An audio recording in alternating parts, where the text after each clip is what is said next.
võib-olla jagaks seda, et täitsa huvitav oli see, et ma tegelikult üldse ei seostanud neid piltide kirjeldusi selle küsimusega. Aga kui ma neid pärast vaatasin, siis tuli välja, et need olidki nagu vastused sellele küsimusele. Et see oli huvitav võib-olla. No mina võin jagada, et minu jaoks väga üllatav oli see, et mul oli küsimus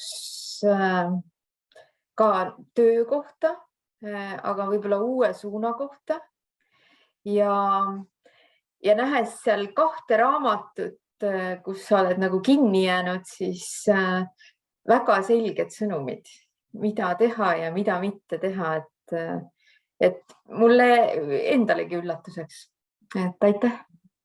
Minu küsimus oligi, et mida teha edasi, kuidas murda nõiaringi. Sain vastuse, et olen lahendusi otsinud valest kohast ja pean liikuma natuke teises suunas. No mis sa veel tahad, kui vastused niimoodi tulevad? Olin ka varem teinud, aga mitte selles võtmes. Väga hea ja usaldusrikas keskkond, sest partner oli aus ja avatud. Pildid kõnetsid ja andsid sissepoole vaate. Oli hea tõdeda, et sain ka lootust ja võimalusi edasiminekuks, kuigi pildid iseenesest olid minu jaoks alguses ehmatavad. Ja huvitav, et lood ühe pildi kohta on nii erinevad inimestel. Just on see on see, et inimese sisemaailm on igal ühel erinev. Ja ma nägin oma elus ohukohti. Väga oluline.